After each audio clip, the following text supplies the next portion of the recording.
Third semester ബികോമിലെ advanced financial accounting എന്ന സബ്ജക്റ്റിൽ ഒന്നാമത്തെ മൊഡ്യൂളായ പാർട്ട്ണർഷിപ്പ് അക്കൗണ്ട്സ് എന്ന മൊഡ്യൂളിൽ കമ്പാരിറ്റീവ്ലി കുറച്ചൊരു കോംപ്ലിക്കേറ്റഡ് ആയ ഒരു പ്രോബ്ലം ഞാൻ നിങ്ങളുമായിട്ടൊന്ന് ഷെയർ ചെയ്യുകയാണ്. കുറച്ച് കുട്ടികൾ ഈ പ്രോബ്ലത്തിൻ്റെ ഒരു ലോജിക്ക് മനസ്സിലായില്ല, ഈ അമൗണ്ട്സ് ഒക്കെ എന്താണെന്ന് മനസ്സിലായില്ല, അങ്ങനെ കുറച്ച് ഡൗട്ട്സുകൾ ചോദിച്ചു. ഞാൻ ആ കുട്ടികൾക്ക് വേണ്ടിയും മറ്റുള്ള എല്ലാവർക്കും വേണ്ടിയും തേർഡ് സെമസ്റ്ററിൽ അഡ്വാൻസ്ഡ് ഫിനാൻഷ്യൽ അക്കൗണ്ടിംഗ് ഒന്നാമത്തെ മൊഡ്യൂളിൽ ഒരു താരതമ്യേന നല്ല കോംപ്ലിക്കേറ്റഡ് ആണ് ആ പ്രോബ്ലം. പക്ഷേ അത് ചെയ്തു വരുന്ന രീതി കറക്റ്റായിട്ട് അറിയാമെന്നുണ്ടെങ്കിൽ വളരെ സിമ്പിളാണ്. അപ്പോൾ കുറച്ച് കുട്ടികൾ അതിൻ്റെ ഡൗട്ട് ചോദിച്ചു, ഇതെങ്ങനെയാണ് ചെയ്ത് വന്നതെന്ന് മനസ്സിലാവുന്നില്ല. അപ്പോൾ അവർക്ക് വേണ്ടിയും മറ്റെല്ലാവർക്കും വേണ്ടി ഞാൻ ആ ഒരു പ്രോബ്ലം നിങ്ങൾക്ക് വേണ്ടി ഒന്ന് സോൾവ് ചെയ്ത് കാണിച്ചു തരാം. സോ കോംപ്ലിക്കേറ്റഡ് എന്ന് ഞാൻ വിശേഷിപ്പിക്കുന്നുണ്ടെങ്കിലും കമ്പാരിറ്റീവ്ലി നമ്മൾ ഈ മൊഡ്യൂളിൻ്റെ, അതായത് ഈ പാർട്ട്ണർഷിപ്പ് എന്ന മൊഡ്യൂളിൻ്റെ എല്ലാ കാര്യങ്ങളും, എല്ലാ റൂൾസ് ആൻഡ് റെഗുലേഷൻസും അറിയാവുന്ന ഒരു കുട്ടിയെ സംബന്ധിച്ച് ഞാൻ ഈ പറയുന്നത് ഈസി ആയിട്ട് തന്നെ മനസ്സിലാവും. സോ നമുക്ക് ആദ്യം ആ ചോദ്യം ഒന്ന് നന്നായിട്ടൊന്ന് ഓപ്പറേറ്റ് ചെയ്യാം. നിങ്ങൾ ക്വസ്റ്റ്യൻ നന്നായിട്ട് വായിച്ച് മനസ്സിലാക്കി എടുക്കുക എന്നതാണ് അക്കൗണ്ടിങ്ങിലെ ഒന്നാമത്തെ ജോലി. ചോദ്യം മനസ്സിലായി കഴിഞ്ഞാൽ നിങ്ങൾ പകുതി ആൻസർ ചെയ്ത കണക്കാണ്. ക്വസ്റ്റ്യൻ എന്താണെന്ന് മനസ്സിലായി, റിപ്പീറ്റ്, ആൻസർ അറിയുന്നതൊക്കെ രണ്ടാമത്തെ കേസാണ്. നിങ്ങൾക്ക് ആ ചോദ്യം മനസ്സിലായോ, എന്താണ് ചോദിച്ചിരിക്കുന്നതെന്ന് മനസ്സിലാവാതെ നമ്മൾ ഉത്തരം പറഞ്ഞിട്ട് കാര്യമില്ല. ഫസ്റ്റ് നമ്മുടെ ജോലി എന്ന് പറയുമ്പോൾ അത് അക്കൗണ്ടിങ് എന്നല്ല, ഏതൊരു സബ്ജക്റ്റിൻ്റെ കേസിലും നിങ്ങൾക്ക് ചോദ്യം മനസ്സിലായി, ക്വസ്റ്റ്യൻ മനസ്സിലായോ, മനസ്സിലായി, അതിനുശേഷമല്ലേ നിങ്ങൾ ഉത്തരം ആലോചിക്കേണ്ട കാര്യമുള്ളൂ. ചോദ്യം തന്നെ മനസ്സിലാവാത്തൊരു കുട്ടി എന്താണ് ആലോചിക്കേണ്ടത്? അപ്പോൾ ഫസ്റ്റ് ഞാൻ എപ്പോഴും ചെയ്യുന്ന പോലെ ഈ ക്വസ്റ്റ്യൻ നന്നായിട്ടൊന്ന് പോസ്റ്റ്മോർട്ടം ചെയ്ത് കാണിച്ചു തരാം.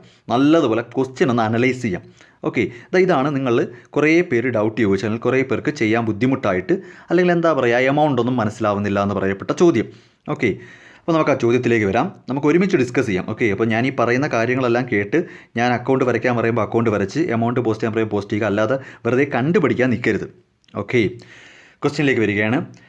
സോ ഇവിടെ 4 പാർട്ട്നേഴ്സ് ഉണ്ട്, P, Q, R and S. 4 partners ഉണ്ട്. അത് തന്നെ ഒരു പുതുമയാണ്. സാധാരണഗതിയിൽ പ്രോബ്ലത്തിൽ 3 പാർട്ട്നേഴ്സൊക്കെ വരാറുള്ളൂ. പക്ഷേ വളരെ റെയറായിട്ട് മാത്രം സംഭവിക്കുന്നതാണ് ഈ 4 പാർട്ട്നേഴ്സിൻ്റെ കേസ്. അപ്പോൾ തന്നെ 4 പാർട്ട്ണർ എന്ന് പറയുമ്പോൾ തന്നെ ക്വസ്റ്റ്യൻ കുറച്ച് ലെങ്തി ആകും. കാര്യം അഡീഷണലി ഒരു പാർട്ട്ണർ കൂടെ വരുവാണ്. ഞാൻ പറഞ്ഞത് മനസ്സിലാവുന്നുണ്ടോ? 99% കേസിലും നമുക്ക് 3 പാർട്ട്ണർമാരൊക്കെ വരാറുള്ളൂ. നിങ്ങൾക്ക് തന്നെ അറിയാം, മാക്സിമം 20 വരെയൊക്കെ പോകാം. എങ്കിലും നമ്മുടെ സിലബസ് അനുസരിച്ച് 4 പാർട്ട്നേഴ്സ് റെയറാണ്. അപ്പോൾ ഇവിടെ 4 പേരുണ്ട്, പി, ക്യു, ആർ, എസ്. ഇതാണ് അവരുടെ പേര്. On business as partners sharing profit and losses in the ratio. ആ റേഷ്യോ ഒന്ന് നോക്കിക്കോ, 2:3:3:2. Profit sharing ratio 2:3:3:2. സോ അവർ 1 ജാനുവരി 2004 ബിസിനസ് ഡിസ്കണ്ടിന്യൂ ചെയ്യുകയാണ്. That is dissolution. ബിസിനസ് അടച്ചുപൂട്ടാൻ തീരുമാനിക്കുന്നു. 1 ജാനുവരി 2004 അവർ ബിസിനസ് അടച്ചുപൂട്ടാൻ തീരുമാനിക്കുന്നു. അതുകൊണ്ട് തന്നെ അവരുടെ ലാസ്റ്റ് ബാലൻസ് ഷീറ്റ് അവരെന്നായിരിക്കും വരച്ചത്? തൊട്ട് മുൻപത്തെ ദിവസം, അതായത് 1 ജാനുവരി 2004 അടച്ചുപൂട്ടാം എന്ന് തീരുമാനിച്ചവരെ സംബന്ധിച്ച് 31 ഡിസംബർ 2003 ഒരു ബാലൻസ് ഷീറ്റ് കാണും. ആ ബാലൻസ് ഷീറ്റാണ് ഈ തന്നിരിക്കുന്നത്. നമുക്ക് ആ ബാലൻസ് ഷീറ്റ് ഒന്ന് പരിശോധിക്കാം. എന്തെങ്കിലും പുതുമയുണ്ടോ എന്ന് നോക്കണമല്ലോ. ആദ്യം ലയബിലിറ്റി സൈഡ് നോക്കാം. ബാലൻസ് ഷീറ്റിൻ്റെ ലയബിലിറ്റി സൈഡ് ആദ്യം തന്നിരിക്കുന്നത് ക്യാപിറ്റൽസ് ആണ്. പി, ക്യു, ആർ, എസ് 4 പേരുടെയും ക്യാപിറ്റൽ ലയബിലിറ്റി സൈഡിൽ തന്നെയാണ്. അതായത് 4 പേരുടെയും ക്യാപിറ്റൽ ബാലൻസ് ബിസിനസ്സിനകത്തുണ്ടെന്നാണ്, അല്ലേ? ക്യാപിറ്റൽ അക്കൗണ്ട് ലയബിലിറ്റി സൈഡിൽ തന്നിരുന്നതിൻ്റെ അർത്ഥം എന്താ? 4 പേർക്കും ബിസിനസ്സിൽ സഫീഷ്യൻറ്റ് ബാലൻസ് ഉണ്ട്, 4 പേരും ബിസിനസ്സിൽ സേഫ് പൊസിഷനാണ്. ക്ലിയർ? പക്ഷേ ഈ പറയുന്ന ക്യാപിറ്റൽ ചിലപ്പോഴൊക്കെ അറിയാലോ, ചിലപ്പോഴൊക്കെ അസറ്റ് സൈഡിലും വരാറുണ്ട്. അതിനർത്ഥം എന്താ? അവർ സേഫ് പൊസിഷനിലല്ല, ബിസിനസ്സിലേക്ക് പൈസ കൊണ്ടുവരണം എന്നാണ്. അപ്പോൾ ഇവിടെ ലയബിലിറ്റി സൈഡിൽ തന്നെയാണ്. പാർട്ട്നേഴ്സിൻ്റെ ക്യാപിറ്റൽ 4 പേരുടേതും ലയബിലിറ്റി സൈഡിൽ തന്നെയാണ്. അതിൻ്റെ മീനിങ് 4 പേർക്കും ബിസിനസ്സിൽ സഫീഷ്യൻ്റ് ആയിട്ട് ബാലൻസ് ഉണ്ട്. നെക്സ്റ്റ് ക്രെഡിറ്റേഴ്സ് ഒരു ഔട്ട്സൈഡ് ലയബിലിറ്റിയാണ്. ബിൽസ് പേയബിളും ഒരു ഔട്ട്സൈഡ് ലയബിലിറ്റിയാണ്. ക്യൂസ് ലോൺ, ക്യൂ എന്ന് പറയുന്ന ഒരു പാർട്ട്ണറാണ്. പാർട്ട്ണറുടെ ലോൺ എന്ന് പറയുമ്പോൾ ഔട്ട്സൈഡ് ലയബിലിറ്റി അല്ല. പാർട്ട്ണറുടെ ലോൺ ഒരു ഔട്ട്സൈഡ് ലയബിലിറ്റി ആയിട്ടല്ല ട്രീറ്റ് ചെയ്യേണ്ടത്, അതിന് സെപ്പറേറ്റ് ട്രീറ്റ്മെൻ്റ് ആണ്. അസറ്റ് സൈഡിൽ plant and machinery, fixed asset അറിയാം, ഫർണിച്ചർ അറിയാം, ക്യാഷ് അറിയാം. ദെൻ ലോസ്, തീർച്ചയായിട്ടും ബിസിനസ്സിൻ്റെ ലോസ് എന്ന് പറയുന്നത് തീർച്ചയായിട്ടും ബിസിനസ്സിൻ്റെ അസറ്റ് സൈഡിലേ വരത്തുള്ളൂ. അതിൻ്റെ കാര്യകാരണങ്ങളെല്ലാം നിങ്ങൾ മനസ്സിലാക്കി വെച്ചിരിക്കണം. പ്രോഫിറ്റ് ആണെങ്കിൽ ലയബിലിറ്റിയും ലോസ് ആണെങ്കിൽ അസറ്റുമാണ്. അത്രയും ഡീറ്റെയിലിങ്ങിലേക്കൊന്നും ഞാനിപ്പോൾ പോകുന്നില്ല. അപ്പം ബാലൻസ് ഷീറ്റ് നമുക്ക് ഒരു ബുദ്ധിമുട്ടുമില്ല, നല്ല പരിചയമുള്ള ബാലൻസ് ഷീറ്റാണ്, അല്ലേ? ക്യാപിറ്റൽ ബാലൻസുകളുണ്ട്, ക്രെഡിറ്റേഴ്സ്, ബിൽസ് പേയബിൾ, പാർട്ട്ണറുടെ ലോൺ, ക്യൂ എന്ന പാർട്ട്ണറുടെ ലോൺ ഉണ്ട്. അസറ്റിലേക്ക് വന്നാൽ plant and machinery, furniture, cash at bank, പിന്നെ പ്രോഫിറ്റ് ആൻഡ് ലോസ് അക്കൗണ്ടിൽ ലോസ്. ഇതെല്ലാം നമുക്ക് പരിചയമുള്ളത് തന്നെയാണ്, കൂടുതൽ എക്സ്പ്ലനേഷൻ്റെ ആവശ്യം വരില്ല. നെക്സ്റ്റ് ഇനി ഇതിൻ്റെ അഡ്ജസ്റ്റ്മെൻറ്റ്. ഇവിടെയാണ് ഈ ക്വസ്റ്റ്യൻ ഒന്ന് കുഴയുന്നത്. ഇവിടെയാണ് ക്വസ്റ്റ്യൻ്റെ കോംപ്ലിക്കേഷൻ വരാൻ പോകുന്നത്. ഇതുവരെ ക്വസ്റ്റ്യൻ എല്ലാം സിമ്പിളായിരുന്നു. ഇവിടെയാണ് ഈ ക്വസ്റ്റ്യൻ ശരിക്കും തകിടം മറിയാൻ പോകുന്നത്. നോക്കാം. Further information regarding partners are stated below. പാർട്ട്നേഴ്സിനെ പറ്റിയുള്ള കുറച്ച് ഇൻഫർമേഷൻ തന്നിരിക്കുവാണ്. നമ്മുടെ PQRS ഈ 4 പാർട്ട്നേഴ്സിനെ സംബന്ധിച്ച് കുറച്ച് ഡീറ്റെയിൽസ് തന്നിരിക്കുവാണ്.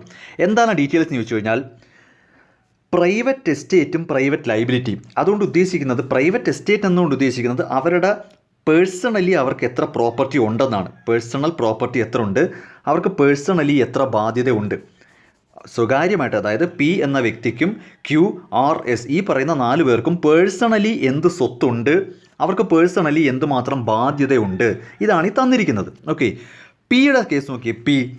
പിയെ സംബന്ധിച്ച് 12,000 രൂപയാണ് പേഴ്സണലായിട്ടുള്ളത്. 12,000 രൂപയാണ് അയാൾക്ക് വീടും കുടുംബവും എല്ലാം വിറ്റാ കിട്ടുന്നത്. അതാണ് ഉദ്ദേശിക്കുന്നത് പ്രൈവറ്റ് എന്ന്. അപ്പോൾ 12,000 രൂപ പിക്ക് പേഴ്സണൽ പ്രോപ്പർട്ടി ഉണ്ട്. പക്ഷേ 18,000 രൂപ പുള്ളിക്കാരൻ കൊടുക്കാനുണ്ട്.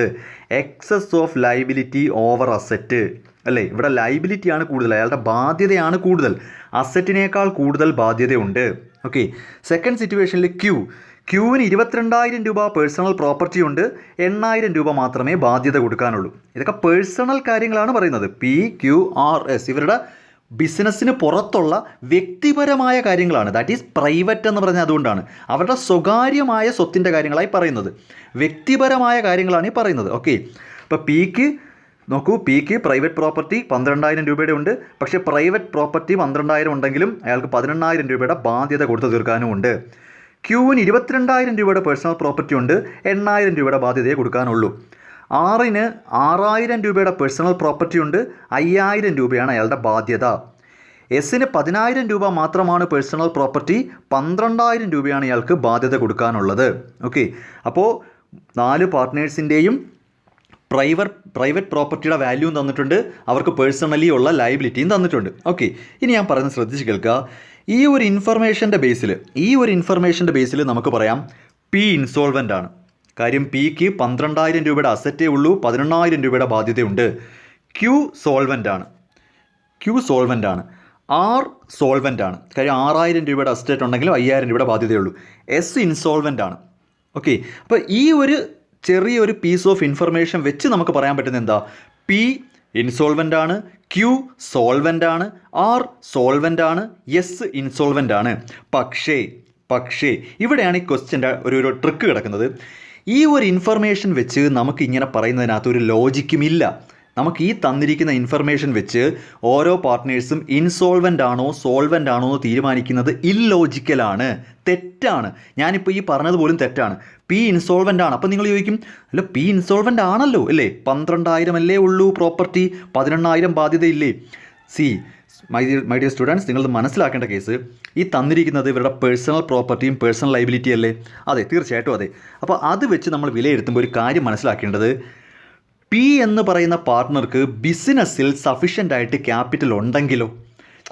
P എന്ന് പറയുന്ന പാർട്ട്ണർക്ക് ബിസിനസ്സിലേക്ക് വരുമ്പോൾ, ഇവരുടെ പാർട്ട്ണർഷിപ്പ് ബിസിനസ്സിലേക്ക് വരുമ്പോൾ അയാൾക്ക് സഫീഷ്യൻ്റ് ആയിട്ട് ക്യാപിറ്റൽ ബാലൻസ് ഉണ്ടെങ്കിൽ പിന്നെ ഈ ഇൻസോൾവൻസി നമ്മളെ ബാധിക്കുമോ?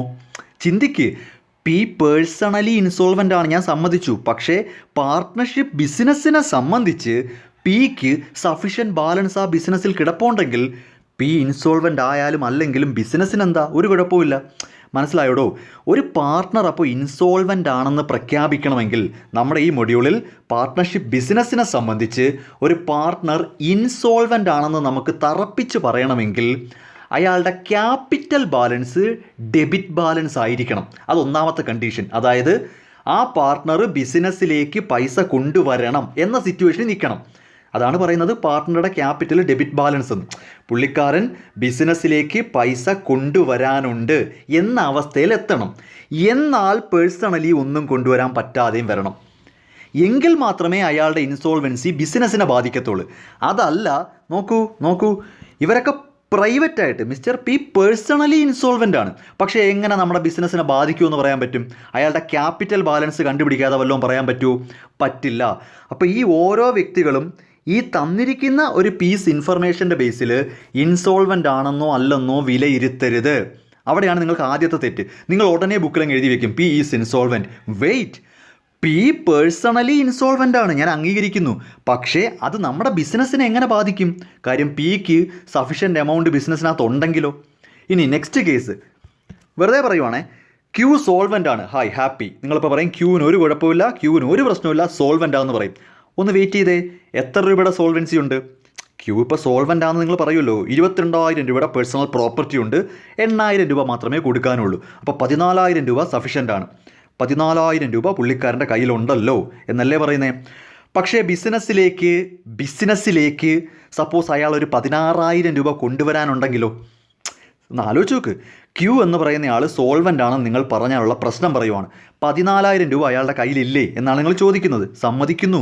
പക്ഷേ ക്യൂ എന്ന പാർട്ട്ണർ ബിസിനസ്സിലേക്ക് 16,000 രൂപ കൊണ്ടുവരാനുണ്ടെന്നാണ് ഇൻഫർമേഷൻ വരുന്നതെങ്കിലോ അയാളും ഇൻസോൾവൻ്റ് ആയില്ലേ?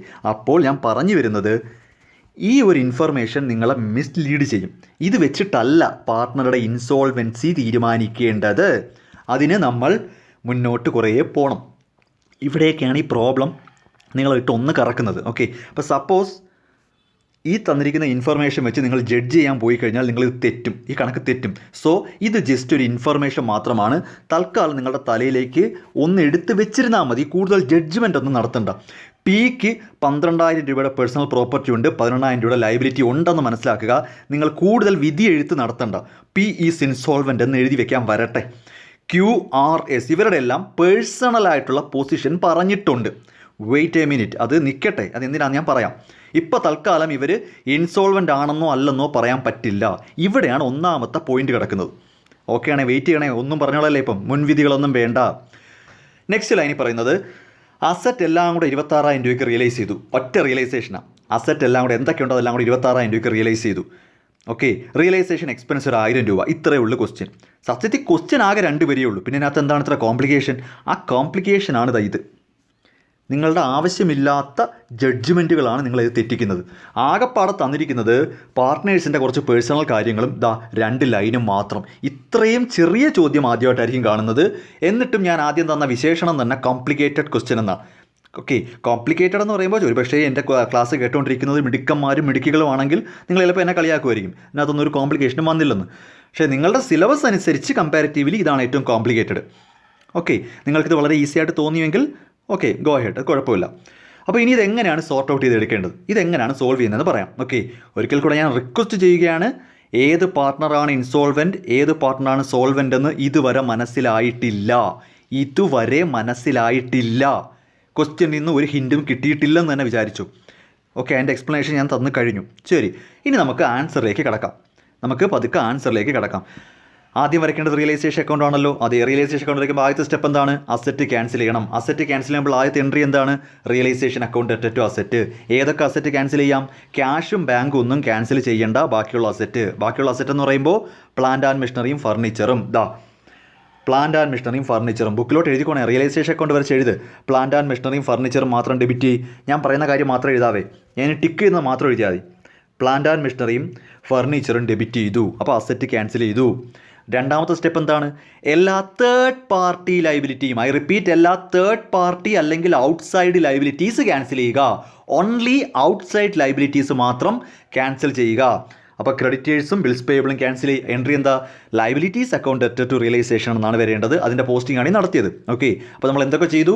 റിയലൈസേഷൻ അക്കൗണ്ടിൽ അസറ്റ് ക്യാൻസൽ ചെയ്തു, ലൈബിലിറ്റി ക്യാൻസൽ ചെയ്തു. ഈസി, ഒരു പ്രശ്നവും വന്നിട്ടില്ല. നെക്സ്റ്റ് അസറ്റ് റിയലൈസ് ചെയ്യണം അല്ലേ? അസറ്റ് റിയലൈസ് ചെയ്തപ്പോൾ എത്ര രൂപ കിട്ടി? 26,000. അപ്പോൾ എൻട്രി എന്താണ്? Bank account to realisation. അതാണ് ഈ പോസ്റ്റിംഗ്. ടിക്ക് ചെയ്യുന്നത് മാത്രം എഴുതുക. അസറ്റ് റിയലൈസ് ചെയ്ത് കിട്ടി, ഒരു പ്രശ്നവുമില്ല. നെക്സ്റ്റ് ലൈബിലിറ്റി കൊടുത്തു തീർക്കണം. ഔട്ട്സൈഡ് ലൈബിലിറ്റി കൊടുത്തു തീർക്കണം. ഔട്ട്സൈഡ് ലൈബിലിറ്റി എത്ര ഉണ്ട്? Creditors 20,000, bills payable 10,000, 30,000. 30,000 രൂപ കൊടുത്തതിനെ പറ്റി എന്താ പറയുന്നത്? 30,000 രൂപ കൊടുക്കുന്നതിനെ പറ്റി ഒന്നും പറയുന്നില്ല എന്ന് പറഞ്ഞാൽ കൊടുത്തില്ല എന്നാണോ? ഒന്നും പറഞ്ഞില്ലെങ്കിൽ കൊടുത്തില്ലെന്നല്ല, അതേ എമൗണ്ട് തന്നെ കൊടുത്തു എന്നാണ്. കിടക്കുന്നു. Realisation account to bank. Liabilities ഒന്നും കൊടുത്തു തീർത്തില്ല എന്ന് വിചാരിക്കല്ലേ, സെയിം എമൗണ്ട് തന്നെ കൊടുത്തു തീർത്തു. ഇനി ഒരു ലൈബിലിറ്റിയും കൂടെ ഉണ്ടല്ലോ, ലൈബിലിറ്റി അല്ല, ഒരു എക്സ്പെൻസും കൂടെ ഉണ്ടല്ലോ, ഉണ്ട്. റിയലൈസേഷൻ എക്സ്പെൻസ് കൊടുക്കണം. അപ്പോൾ റിയലൈസേഷൻ അക്കൗണ്ട് ടു ബാങ്ക്. ഇത്രയും പോസ്റ്റ് ചെയ്യാൻ ഒരു ബുദ്ധിമുട്ടുമില്ലല്ലോ. അസറ്റ് ക്യാൻസൽ ചെയ്തു, ലൈബിലിറ്റി ക്യാൻസൽ ചെയ്തു, അസറ്റ് റിയലൈസ് ചെയ്തു, ലൈബിലിറ്റി പേ ഓഫ് ചെയ്തു, റിയലൈസേഷൻ എക്സ്പെൻസ് കൊടുത്തു തീർത്തു. സിമ്പിൾ. കൂട്ടി നോക്കി നമ്മൾ ബാലൻസ് ചെയ്തപ്പോൾ റിയലൈസേഷൻ ലോസ് ആണ്. 15,000 രൂപ റിയലൈസേഷൻ ലോസ്. ഏത് റേഷ്യോയിൽ ഡിവൈഡ് ചെയ്യും? 2:3:3:2 ഡിവൈഡ് ചെയ്യും. 3000, 4,500, 4,500, 3000 പാർട്ട്നേഴ്സിന് റിയലൈസേഷൻ ലോസ് ഡിവൈഡ് ചെയ്ത് കൊടുത്തു. ഇതുവരെ യാതൊരു ബുദ്ധിമുട്ടുമില്ല. ഈസി ആയിട്ട് പോകുന്നുണ്ട് പ്രോബ്ലം. ഓക്കെ, കാര്യങ്ങളെല്ലാം ഇതുവരെ ഓക്കെ ആണേ. ശരി, അപ്പോൾ ഇതുവരെ കാര്യങ്ങളൊക്കെ ഈസി ആയിട്ട് പോകുന്നുണ്ട്. നെക്സ്റ്റ് പാർട്ട്നേഴ്സ് ക്യാപിറ്റൽ അക്കൗണ്ട് വരയ്ക്കാൻ പോവുകയാണ്. നിങ്ങളുടെ ടെക്സ്റ്റിൽ ആൻസർ ഞാൻ അതുപോലെ എടുത്ത് വെക്കത്തില്ല. ഞാൻ തന്നെ പാർട്ട്നേഴ്സ് ക്യാപിറ്റൽ അക്കൗണ്ട് ഓരോ സ്റ്റേജസ് ആയിട്ട് കാണിച്ച് തരാം. ഓക്കെ, ഞാൻ പറയുന്ന അത്രയും മാത്രം എഴുതി പോയാൽ മതി. ആദ്യം പാർട്ട്നേഴ്സ് ക്യാപിറ്റൽ അക്കൗണ്ട് ഒന്ന് ഹെഡിങ് കൊടുക്കുക, വരയ്ക്കുക, പർട്ടിക്കുലേഴ്സ് PQRS എന്ന ഫോർമാറ്റൊക്കെ വരയ്ക്കുക. ഓക്കെ, പാർട്ട്നേഴ്സ് ക്യാപിറ്റൽ അക്കൗണ്ട് വരയ്ക്കാൻ റെഡി ആയിരിക്കുക. സ്കെയിലും പെൻസിലൊക്കെ എടുത്ത് ഈ ഫോർമാറ്റ് വരച്ചിട്ടേക്കുക. ഓക്കെ, ഞാനിങ്ങനെ പറയുമ്പോൾ നിങ്ങൾ വരയ്ക്കുക. ഈ വീഡിയോ ഒന്ന് പോസ് ചെയ്താൽ മതി. എൻ്റെ ഈ ക്ലാസ് ഒന്ന് പോസ് ചെയ്ത് വെച്ചിട്ട് നിങ്ങൾ ശരിക്കും ലൈവായിട്ട് വരയ്ക്കണം. എൻ്റെ കൂടെ ചെയ്ത് വരിക. അല്ലാതെ വെറുതെ ഹെഡ്സെറ്റ് വെച്ച് കേട്ട് തന്നെ കളയരുത്. വരയ്ക്കാനുള്ള സമയമൊന്നും ഞാൻ തരത്തില്ല. കാര്യം നിങ്ങൾ പോസ് ചെയ്താൽ മതിയല്ലോ. ഞാനിപ്പോൾ അത്ര നേരം വെയിറ്റ് ചെയ്യേണ്ട കാര്യമില്ലല്ലോ. ജസ്റ്റ് എൻ്റെ ഈ ഓഡിയോ അല്ലെങ്കിൽ ഈ പറഞ്ഞ ക്ലാസ് ഒന്ന് പോസ് ചെയ്യുക, വരയ്ക്കുക. ഓക്കെ, ശരി, വരച്ച് കഴിഞ്ഞു. നമ്മൾ ആദ്യം പോസ്റ്റ് ചെയ്യുന്നത് ഇവരുടെ ക്യാപിറ്റൽ ബാലൻസ് ആണ്. That is balance bro down. എല്ലാവർക്കും ലയബിലിറ്റി സൈഡ് ആണെന്ന് പറഞ്ഞാൽ എല്ലാവർക്കും ക്രെഡിറ്റ് ബാലൻസ് തന്നെയാണ്. ആദ്യം നിങ്ങൾ ഈ ബാലൻസ് ബ്രോ ഡൗൺ പോസ്റ്റ് ചെയ്തേ. PQRS ഈ പറയുന്ന 4 പേരുടെയും ബാലൻസ് അങ്ങോട്ട് പോസ്റ്റ് വൃത്തിക്ക് അങ്ങോട്ട് പോസ്റ്റ് ചെയ്തോ. PQRS എന്ന് പോസ്റ്റ് ചെയ്തല്ലോ, ബാലൻസ് പോസ്റ്റ് ചെയ്തു. ഓക്കെ, ഈസിയാണ്, പ്രശ്നമൊന്നുമില്ല. രണ്ടാമതായിട്ട് ബാലൻസ് ഷീറ്റിനകത്ത് ലോസ് ഉണ്ട്. ബാലൻസ് ഷീറ്റിനകത്ത് കിടപ്പുണ്ട് ലോസ് ആണെന്ന്. ലോസ് എന്ന് പറയുമ്പോൾ പാർട്ട്ണറെ സംബന്ധിച്ച് അത് നഷ്ടമാണ്, അത് അവർ സഹിക്കണം. ക്യാപിറ്റൽ കുറയണം. ലോസ് വരുമ്പോൾ ക്യാപിറ്റൽ കുറയും. ഡെബിറ്റ് ചെയ്. റേഷ്യോ എത്രയാ? റേഷ്യോ 2:3:3:2 ഡിവൈഡ് ചെയ്തിട്ടിരിക്കുന്നുണ്ടോ? 3000, 4,500, 4,500, 3000, 15,000 രൂപയാണല്ലോ ലോസ്. അപ്പോൾ ലോസ് ഡിവൈഡ് ചെയ്യുക. അപ്പോൾ നമ്മൾ എന്തൊക്കെ എഴുതി? ക്യാപിറ്റൽ ബാലൻസ് ബ്രോ ഡൗൺ എന്നും പറഞ്ഞ് പോസ്റ്റ് ചെയ്തു. ഇപ്പോൾ ലോസും പോസ്റ്റ് ചെയ്തു. നെക്സ്റ്റ് റിയലൈസേഷൻ ലോസും പാർട്ട്ണറെ സംബന്ധിച്ച് നഷ്ടമാണ്. ക്യാപിറ്റൽ കുറയണം, ഡെബിറ്റ് ചെയ്യണം. റിയലൈസേഷൻ എന്ന് പറഞ്ഞ് എഴുതി. അപ്പോൾ എന്തൊക്കെയാണ് എഴുതിയിരിക്കുന്നത്? ക്യാപിറ്റൽ ബാലൻസ് പോസ്റ്റ് ചെയ്തു. പ്രോഫിറ്റ് ആൻഡ് ലോസ് അക്കൗണ്ടിൽ ലോസ് ആണ്, അതുകൊണ്ട് തന്നെ അത് ഡെബിറ്റ് ചെയ്തു. റിയലൈസേഷൻ ലോസ് ആണ്, അതുകൊണ്ട് അതും ഡെബിറ്റ് ചെയ്തു. Okay, perfect. വെയിറ്റ്, ഇനി അങ്ങോട്ട് കാര്യങ്ങൾ പതുക്കെ പോകും. ഇനി അങ്ങോട്ട് വണ്ടി എഴയണം. ഇനി ഈ സ്പീഡിൽ പോകാൻ പറ്റില്ല. ഇവിടെ നിന്നാണ് കോംപ്ലിക്കേഷൻ തുടങ്ങാൻ പോകുന്നത്. ഇവിടുത്തെ ഒരു അവസ്ഥ ഇത്രയും മാത്രം, ഈ പറയുന്ന പോസ്റ്റിംഗ് മാത്രം വെച്ചിട്ടാണ് നമ്മൾ അടുത്ത സ്റ്റെപ്പിലേക്ക് പോകേണ്ടത്. ടെക്സ്റ്റിലെ ആൻസർ എടുത്ത് വെക്കാൻ പറ്റത്തില്ലായിരുന്നു. ടെക്സ്റ്റിൽ അവർ ഫുൾ ആൻസർ അങ്ങ് ഇട്ടിരിക്കുകയല്ലേ. അതുകൊണ്ട് this is phase number 1. Capital അക്കൗണ്ടിൻ്റെ 1ാം ഘട്ടം ഇതാണ്. ഇവിടെ വെച്ച് നിർത്തണം. ഇതാണ് ക്യാപിറ്റൽ അക്കൗണ്ടിലെ ഫസ്റ്റ് ഫേസ്. എന്തൊക്കെ എഴുതിയിരിക്കുന്നത്? ക്യാപിറ്റൽ ബാലൻസുകളും പോസ്റ്റ് ചെയ്തു, ലോസ് പോസ്റ്റ് ചെയ്തു, റിയലൈസേഷൻ ലോസ് പോസ്റ്റ് ചെയ്തു. ഓക്കെ, ഇനി നമ്മൾ ഓരോ പാർട്ട്ണറുടെയും സിറ്റുവേഷൻ മനസ്സിലാക്കണം. അറ്റ് പ്രസൻറ്റ് ഓരോ പാർട്ട്ണറുടെയും ക്യാപിറ്റലിൻ്റെ അവസ്ഥ, ക്യാപിറ്റലിൻ്റെ ബാലൻസ് മനസ്സിലാക്കണം. ശരി, നമുക്ക് ആദ്യം P നോക്കാം. നമുക്ക് ഓരോ നോക്കാം. Pയുടെ ഇപ്പോഴത്തെ അവസ്ഥയെന്ന് പറയുമ്പോൾ ക്രെഡിറ്റിൽ 10,000 ഉണ്ട്. അപ്പോൾ അയാൾക്ക് 10,000 രൂപ ക്യാപിറ്റൽ ഉണ്ട്, ക്രെഡിറ്റിൽ 10,000 രൂപയുണ്ട്. ഓക്കെ, 3,000 രൂപ ലോസും സഹിക്കാം, 3,000 രൂപ റിയലൈസേഷൻ ലോസും സഹിക്കാം. 10,000 രൂപ ക്രെഡിറ്റ് ബാലൻസ് ഉണ്ട് അല്ലേ? 10,000 രൂപ ക്രെഡിറ്റ് ബാലൻസ് ഉണ്ട്. 3,000 രൂപ പ്രോഫിറ്റ് ആൻഡ് ലോസ് അക്കൗണ്ടിലെ ലോസ് ആയിട്ട് ഞാൻ സഹിക്കാം. 3,000 രൂപ റിയലൈസേഷൻ ലോസും സഹിക്കാം. അങ്ങനാണെങ്കിലും 6,000 രൂപയുടെ പ്രശ്നമേ വരുന്നുള്ളൂ. കണ്ടോ, 10,000 രൂപ ഓൾറെഡി ഉണ്ടല്ലോ. 10,000-ൽ ഒരു 6,000 രൂപ മാത്രമേ നഷ്ടപ്പെടുന്നുള്ളൂ. അങ്ങനെ നോക്കിയാലും Pയെ സംബന്ധിച്ച് 4,000 രൂപ ഇപ്പോഴും ക്രെഡിറ്റ് തന്നെയാണ്. Pക്ക് ബിസിനസ്സിൽ ക്രെഡിറ്റ് ബാലൻസ് ആണ്. P എന്ന പാർട്ട്ണറെ സംബന്ധിച്ച് ബിസിനസ്സിൽ അയാൾക്ക് പൈസ കിടപ്പുണ്ട്. സോ ഈ ബിസിനസ് സ്ഥാപനത്തിനെ സംബന്ധിച്ച് Pയുടെ ഇൻസോൾവൻസി ഇവിടെ പരിഗണിക്കേണ്ട. He is solvent. Mister P നമുക്ക് സോൾവെൻ്റ് ആണ്. കാരണം അയാൾക്ക് വ്യക്തിപരമായിട്ടുള്ള പ്രശ്നങ്ങൾ ഇവിടെ പരിഗണിക്കേണ്ട. കാരണം എന്താണ്? Pക്ക് ബിസിനസ്സിൽ സഫീഷ്യൻ്റ് ആയിട്ട് ക്യാപിറ്റൽ ഉണ്ടോ. പിന്നെ അയാൾ സ്വകാര്യ വ്യക്തി എന്ന രീതിയിൽ, അല്ലെങ്കിൽ P എന്ന വ്യക്തി സ്വകാര്യമായിട്ട് അല്ലെങ്കിൽ പേഴ്സണലി ഇൻസോൾവൻ്റ് ആയി എന്നത് നമുക്കെന്ത് പ്രശ്നം? മിസ്റ്റർ Pയുടെ ഇൻസോൾവൻസി നമ്മളെ ബാധിക്കില്ല. ഇത് നമുക്കൊരു പ്രശ്നമേ അല്ല. കാരണം എന്താ? മിസ്റ്റർ Pക്ക് ബിസിനസ്സിൽ സഫീഷ്യൻ്റ് ആയിട്ട് ക്യാപിറ്റൽ കിടപ്പുണ്ട്. മനസ്സിലാവുന്നുണ്ടോ?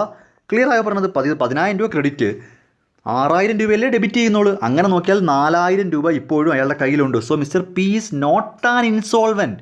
മിസ്റ്റർ Pയെ ഇൻസോൾവെൻ്റ് ആയിട്ട് ഇവിടെ പരിഗണിക്കേണ്ട. ഈ സമയത്ത് P ഇൻസോൾവെൻ്റ് അല്ല. ക്ലിയർ ആണല്ലോ?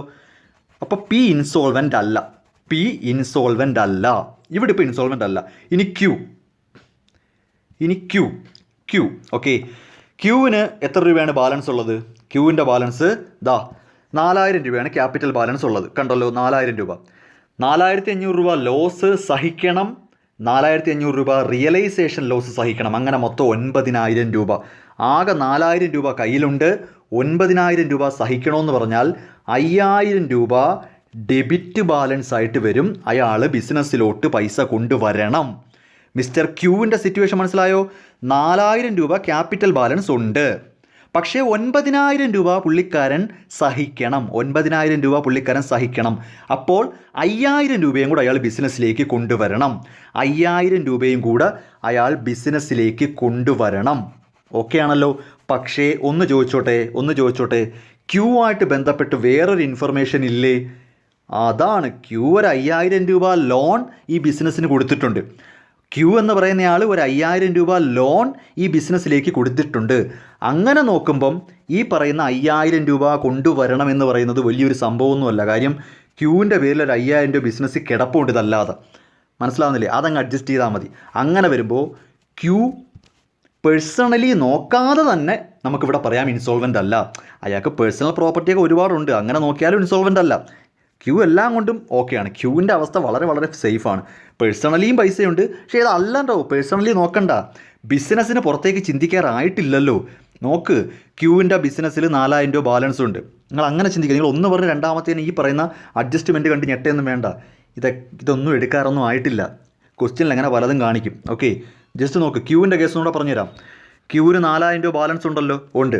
അയാൾ 4 വെച്ചിട്ട് 9000 രൂപ സഹിക്കണം. അപ്പോൾ അയാൾ എത്ര രൂപ ബിസിനസ്സിലേക്ക് കൊണ്ടുവരണം? 5000 രൂപ കൊണ്ടുവരണം. എന്തിനാണ് കൊണ്ടുവരുന്നത്? അയാളുടെ ലോൺ ബിസിനസ്സിൽ കിടക്കുകയല്ലേ, അതങ്ങ് അഡ്ജസ്റ്റ് ചെയ്യാൻ പറഞ്ഞാൽ പോരെ. അപ്പോൾ ക്യൂ പേഴ്സണലി നോക്കാതെ തന്നെ സോൾവൻ്റ് ആണ്. ക്യൂ ഇൻസോൾവൻ്റ് അല്ല. അപ്പോൾ പി എം ഇൻസോൾവൻ്റ് അല്ല, നമുക്ക് ക്യൂ ഇൻസോൾവൻ്റ് അല്ല. ചേട്ടാ, അപ്പോൾ ഇൻസോൾവൻസി ഇല്ലേ? ഇനി ആറിൻ്റെ കേസ് നോക്കാം. ആറിൻ്റെ കേസ് നോക്കാം. 4000 രൂപയാണ് അയാളുടെ ക്യാപിറ്റൽ ബാലൻസ്. ശരി, 4000 രൂപയാണ് അയാളുടെ ക്യാപിറ്റൽ ബാലൻസ്. ആയിക്കോട്ടെ. 9000 രൂപ സഹിക്കണം. 4500 കണ്ടോ, 9000 രൂപ സഹിക്കണം. അപ്പോൾ ഒരു 5000 രൂപ കൊണ്ടുവരണം. 5000 രൂപ ഡെബിറ്റ് ബാലൻസായി. മിസ്റ്റർ ആറ് പേഴ്സണലി വീട്ടിൽ നിന്ന് 5000 രൂപ കൊണ്ടുവരണം. ബിസിനസ്സിനകത്ത് വേറെ അവകാശങ്ങളൊന്നും ഇല്ലല്ലോ, ഇല്ല, ഒന്നും തന്നെ ഇല്ല. മിസ്റ്റർ ആറ് വീട്ടിൽ നിന്നും പേഴ്സണലി 5000 രൂപ കൊണ്ടുവരണം. സിറ്റുവേഷൻ ഓക്കെയാണേ. ഇവിടെ നിങ്ങൾ പോയി ആറിൻ്റെ പേഴ്സണൽ അവസ്ഥ നോക്കണം. ഇവിടെ നോക്കിയാൽ മതി. മിസ്റ്റർ ആറിന് ബിസിനസ്സിലേക്ക് നോക്കൂ, ക്ലിയർ ആണല്ലോ. 4000 രൂപ ക്യാപിറ്റൽ ബാലൻസ്, 9000 രൂപ സഹിക്കണം. അപ്പോൾ 5000 രൂപ പുള്ളിക്കാരൻ വീട്ടിൽ നിന്ന് കൊണ്ടുവരണം. അപ്പോൾ ഇനി നമുക്ക് വീട്ടിലെ അവസ്ഥയെ നോക്കാം. മിസ്റ്റർ ആറിൻ്റെ വീട്ടിലെ അവസ്ഥ എന്താണെന്ന് ചോദിച്ചാൽ 6000 രൂപയുടെ പ്രോപ്പർട്ടി ഉണ്ട്, പക്ഷേ 5000 രൂപയും കടമാണ്. അപ്പോൾ 1000 രൂപ വേണമെങ്കിൽ കൊണ്ടുവരാം. ഇതാണ് ഇപ്പോഴത്തെ അയാളുടെ അവസ്ഥ. മിസ്റ്റർ ആറിന് 1000 രൂപ മാത്രമേ ബിസിനസ്സിലോട്ട് കൊണ്ടുവരാൻ പറ്റൂ. അതോടെ അയാൾ പാപ്പരാവും. അപ്പോൾ 1000 രൂപ ബിസിനസ്സിലോട്ട് മിസ്റ്റർ ആറ് കൊണ്ടുവരും. ഓക്കെ ആണല്ലോ, 1000 രൂപ കൊണ്ടുവരും. എത്ര രൂപ കൊണ്ടുവരാൻ പറ്റില്ല? 4000 രൂപ. ഇനി എന്ത് സംഭവിച്ചാലും മിസ്റ്റർ ആറ് കൊണ്ടുവരില്ല. He is insolvent. Mister R is perfectly insolvent. പ്രഖ്യാപനം വന്നു. മിസ്റ്റർ ആർ അപ്പോൾ ഇൻസോൾവെൻ്റ് ആണ്. എത്ര രൂപയ്ക്ക് ഇൻസോൾവെൻറ്റ്? 4000 രൂപ അയാൾക്ക് ഇനി ഒരിക്കലും കൊണ്ടുവരാൻ പറ്റില്ല. സോ നമ്മുടെ ഇൻസോൾവൻസി ഡിക്ലറേഷൻ വരുന്നു. Mister R is insolvent. അപ്പോൾ ഈ പ്രോബ്ലത്തിൽ ആദ്യത്തെ ഇൻസോൾവെൻറ്റ് ആറാണ്. Mister R is insolvent, perfectly insolvent ആയി. കാരണം ഓക്കെ ആണല്ലോ, 1000 രൂപയല്ലേ കൊണ്ടുവരാൻ പറ്റൂ. 4000 രൂപ ഇനി അയാൾ എന്ത് സംഭവിച്ചാലും കൊണ്ടുവരില്ല. So mister R is insolvent. ഞാൻ പ്രഖ്യാപിക്കുവാണ്, ധൈര്യമായിട്ട് പ്രഖ്യാപിക്കാം. R is insolvent. എത്ര രൂപയ്ക്ക് ഇൻസോൾവെൻറ്റ്? 4000 രൂപയ്ക്ക് ഇൻസോൾവെൻ്റ് ആണ്. ഓക്കെ, അപ്പോൾ മിസ്റ്റർ ആറ് 4000 രൂപ കൊണ്ടുവരണം, പക്ഷേ അയാൾക്ക് കൊണ്ടുവരാൻ പറ്റില്ല. ഓക്കെയാണ്. അപ്പം ആദ്യത്തെ ഇൻസോൾവെൻറ്റ് വന്നു. ഞാൻ ഇവിടെ എഴുതിയിടുവാണ്, ആർ 4000 രൂപ. ഓക്കെ. ഇനി എസ് നോക്കാം. എസ്സിന് 3000 രൂപയാണ് ക്യാപിറ്റൽ ബാലൻസ്. കാണുന്നുണ്ടല്ലോ, 3000 രൂപയാണ് ക്യാപിറ്റൽ ബാലൻസ്. അയാൾ എത്ര സഹിക്കണം? 6 രൂപ സഹിക്കണം. അപ്പോൾ 3000 രൂപയാണ് ഇവിടെ ആകെ ബാലൻസ് ഉള്ളത്. 3000 രൂപയാണ് വെറും ബാലൻസ് ആയിട്ടുള്ളത്. പക്ഷേ അയാൾ 6000 രൂപ സഹിക്കണം അല്ലേ? അപ്പോൾ അയാളെ സംബന്ധിച്ച് എസ്സിനെ സംബന്ധിച്ച് 3000 രൂപ ഡെബിറ്റ് ബാലൻസ്. 3000 രൂപ അയാൾ വീട്ടിൽ നിന്ന് കൊണ്ടുവരണം. മിസ്റ്റർ എസ് 3000 രൂപ വീട്ടിൽ നിന്നും കൊണ്ടുവരണം. വീട്ടിലവസ്ഥ എന്താണെന്ന് നോക്കട്ടെ. മിസ്റ്റർ എസിൻ്റെ വീട്ടിലവസ്ഥ, മിസ്റ്റർ എസിൻ്റെ വീട്ടിലവസ്ഥയൊക്കെ ഭയങ്കര തമാശയാണ്. അയാൾക്ക് ആകെ 10000 രൂപയുടെ പ്രോപ്പർട്ടിയേ ഉള്ളൂ. അതിലാണെങ്കിൽ 12000 രൂപ കടം. 1 രൂപ പോലും മിസ്റ്റർ എസിന് കൊണ്ടുവരാൻ പറ്റത്തില്ല. മിസ്റ്റർ എസിൻ്റെ അവസ്ഥ വളരെ പരിതാപകരമാണ്. ഈ 3000 രൂപയും കൊണ്ടുവരാൻ പറ്റില്ല. ഡിക്ലറേഷൻ വരുന്നു, mister S is also insolvent. എസ്സും ഇൻസോൾവെൻ്റ് ആണ്. എത്ര രൂപയ്ക്ക്? 3000 രൂപയ്ക്ക് ഇൻസോൾവെൻ്റ് ആണ്. അപ്പം മിസ്റ്റർ എസ് 3000 രൂപയ്ക്ക് ഇൻസോൾവെൻ്റ് ആണ്. ഞാൻ ഇവിടെ നിന്ന് എഴുതിയിട്ടേക്കട്ടെ, മിസ്റ്റർ എസ് 3000 രൂപയ്ക്ക് ഇൻസോൾവെൻ്റ് ആണ്. ഇവിടെ നിന്ന് മനസ്സിലാക്കേണ്ട കേസ്, മിസ്റ്റർ പി ഇൻസോൾവെൻ്റ് അല്ല, ക്യൂ ഇൻസോൾവെൻ്റ് അല്ല, ആറും എസും ഇൻസോൾവെൻ്റ് ആണ്. അപ്പോൾ ആർ എന്ന് പറയുന്ന ആൾ എത്ര രൂപ ബിസിനസ്സിലേക്ക് കൊണ്ടുവരണം? 4000 രൂപ കൊണ്ടുവരാനുണ്ട്. അത് കൊണ്ടുവരില്ല. 4000 രൂപയാണ് മിസ്റ്റർ ആറിന് കൊണ്ടുവരാൻ പറ്റാത്തത്. എസിന് എത്ര രൂപ കൊണ്ടുവരാൻ പറ്റില്ല? 3000 രൂപ കൊണ്ടുവരാൻ പറ്റില്ല. ഇത്രയും ഓക്കെ ആണല്ലോ. അപ്പോൾ ഇൻസോൾവെൻസി സംഭവിച്ചു എന്ന് ഉറപ്പായി. ഇൻസോൾവെൻസിയാണ് ഈ ടോപ്പിക്കിൻ്റെ പ്രാധാന്യം. അപ്പോൾ ഇൻസോൾവെൻ്റ് ആണല്ലോ. അപ്പോൾ ഈ ഇൻസോൾവെൻ്റ് പാർട്ട്നേഴ്സിന് കൊണ്ടുവരാൻ പറ്റാത്ത ഈ ഷെയർ ആര് കൊണ്ടുവന്ന്, അല്ലെങ്കിൽ ആര് സഹിക്കണം? ഇൻസോൾവെൻ്റ് പാർട്ട്നേഴ്സിന് കൊണ്ടുവരാൻ പറ്റാത്ത ഈ ഷെയർ ആരുടെ തലയിലാവും? സോൾവെൻ്റ് പാർട്ട്നേഴ്സിൻ്റെ തലയിലാവും. സോൾവെൻ്റ് പാർട്ട്നേഴ്സിൻ്റെ തലയിലാകും അല്ലേ? ഇൻസോൾവെൻ്റ് പാർട്ട്നേഴ്സിന് കൊണ്ടുവരാൻ പറ്റാത്ത ഷെയർ സോൾവെൻ്റ് പാർട്ട്നേഴ്സിൻ്റെ തലയിലാവും. ഓക്കെ, അതാരാ സോൾവെൻ്റ് പാർട്ട്നേഴ്സ്? പിയും ക്യൂവും. സോൾവെൻ്റ് പാർട്ട്നേഴ്സ് പിയും ക്യൂ അല്ലേ? ശരി, പിയും ക്യൂ ആണ് നമ്മുടെ സോൾവെൻ്റ് പാർട്ട്നേഴ്സ്. ഓക്കെ, അപ്പോൾ in case of insolvency the share of the insolvent partner may shared by the solvent partner എന്നാണ് പറയുന്നത്. അപ്പോൾ ആർ എന്ന് പറയുന്നയാളുടെ 4000 രൂപയും എസ് എന്ന് പറയുന്നയാളുടെ 3000 രൂപയും പിയും ക്യൂവും കൂടെയാണ് ഷെയർ ചെയ്ത് സഹിക്കേണ്ടത്. ഒരിക്കൽ കൂടെ ആ സെൻറ്റൻസ് പറയാം. ആർ എന്ന് പറയുന്നയാളുടെ 4000 രൂപയും എസ് എന്ന് പറയുന്നയാളുടെ 3000 രൂപയും പിയും ക്യൂവും കൂടെയാണ് ഷെയർ ചെയ്ത് സഹിക്കേണ്ടത്. ആറിൻ്റെ 4000 ഷെയർ ചെയ്യണം, എസിൻ്റെ 3000ഉം ഈ പിയും ക്യൂവും കൂടെ ഷെയർ ചെയ്ത് സഹിക്കണം. ഏത് റേഷ്യോയിൽ? പണി വന്ന് ഏത് റേഷ്യോയിൽ? ഇൻസോൾവൻസിയുടെ കേസിൽ ഇൻസോൾവെൻ്റ് പാർട്ട്നേഴ്സിൻ്റെ ഷെയർ, അതായത് കൊണ്ടുവരാൻ പറ്റാത്ത ഷെയർ പാർട്ട്നേഴ്സ് ഏത് റേഷ്യോയിൽ ഡിവൈഡ് ചെയ്യണമെന്നുള്ളതിന് ഒരു വലിയ തീരുമാനങ്ങളാണ്. നമുക്ക് 2 ഓപ്ഷനാണുള്ളത്. ഒന്നുകിൽ അവർക്ക് അവരുടെ പ്രോഫിറ്റ് ആൻഡ് ലോസ് ഷെയറിംഗ് റേഷ്യോയിൽ തന്നെ ഡിവൈഡ് ചെയ്യാം, അല്ലെങ്കിൽ Garner versus Murray principle apply ചെയ്യാം. അല്ലെങ്കിൽ ഒന്നുകിൽ profit and loss account ratio തന്നെ എടുക്കാം, അല്ലെങ്കിൽ Garner versus Murray principle apply ചെയ്യാം. ഇതിലേതെങ്കിലും ഒരു പ്രിൻസിപ്പിൾ അപ്ലൈ ചെയ്തിട്ടാണ് ഈ ആറിൻ്റെയും എസിൻ്റെയും ഡെഫിഷ്യൻസി പിയും ക്യൂവും കൂടെ വീതിച്ചെടുക്കേണ്ടത്. വീതിച്ചെടുക്കേണ്ടതെന്നല്ല, അവർ സഹിക്കേണ്ടത്. ഓക്കെ, ക്വസ്റ്റ്യനിൽ എന്താണ് പറഞ്ഞിരിക്കുന്നത്? ഇൻസോൾവൻസി വന്നു കഴിഞ്ഞാൽ എങ്ങനെ ഷെയർ ചെയ്യണമെന്ന്. ഇവിടെ ക്വസ്റ്റ്യനിൽ ഇൻസോൾവെൻ്റ് ആണെന്ന് പോലും പറഞ്ഞിട്ടില്ല. അപ്പോൾ അതിനെപ്പറ്റി ഒന്നും ക്വസ്റ്റ്യനിൽ പറഞ്ഞിട്ടില്ല. ഇൻസോൾവെൻ്റ് പാർട്ട്നേഴ്സിൻ്റെ ഡെഫിഷ്യൻസി ഏത് റേഷ്യോയിൽ ഷെയർ ചെയ്യണമെന്ന് ക്വസ്റ്റ്യനിൽ പറഞ്ഞിട്ടില്ല. അങ്ങനെ ഒന്നും പറഞ്ഞിട്ടില്ലെങ്കിൽ നിങ്ങൾ ഏത് റൂൾ അപ്ലൈ ചെയ്യണം? ഒന്നും പറഞ്ഞിട്ടില്ലെങ്കിൽ ഗാർണർ വേഴ്സസ് മുറേ പ്രിൻസിപ്പിളാണ്. അപ്പോൾ ഇവിടെ ഗാർണർ വേഴ്സസ് മുറേ പ്രിൻസിപ്പിളാണ് അപ്ലൈ ചെയ്യേണ്ടത്. ഇത്രയും മനസ്സിലായോ? അപ്പോൾ ഈ കേസിൽ 2 പാർട്ട്നേഴ്സ് ഇൻസോൾവെൻ്റ് ആണ്, ആറും എസും ഇൻസോൾവെൻ്റ് ആണ്. ആർ എന്ന് പറയുന്ന ആൾ 4000 രൂപ കൊണ്ടുവരാൻ പറ്റില്ല, എസിന് 3000 രൂപ കൊണ്ടുവരാൻ പറ്റില്ല. ഈ എമൗണ്ട് ആര് ഷെയർ ചെയ്യും? പിയും ക്യൂവും കൂടെ ഷെയർ ചെയ്യും. എങ്ങനെ ഷെയർ ചെയ്യും? Garner versus Murray principle apply ചെയ്ത് ഷെയർ ചെയ്യും. ഇത്രയും മനസ്സിലായോ? ശരി, as per Garner versus Murray principle ഒരു കാര്യം പറയാനുണ്ട്. ഗാർണർ വേഴ്സസ് മുറേ പ്രിൻസിപ്പിളാണ് അപ്ലൈ ചെയ്യുന്നതെങ്കിൽ സോൾവെൻ്റ് പാർട്ട്നേഴ്സ് എങ്ങനെ പേഴ്സണലി സോൾവെൻ്റ് പാർട്ട്നേഴ്സ്, ബുക്കിലോട്ട് നിങ്ങൾ മനസ്സിലാക്കേണ്ടത് as per Garner versus Murray principle നമ്മൾ അതാണ് അപ്ലൈ ചെയ്യാൻ പോകുന്നത്. അങ്ങനെയാണെങ്കിൽ സോൾവെൻ്റ് പാർട്ട്ണർ എങ്ങനത്തെ solvency?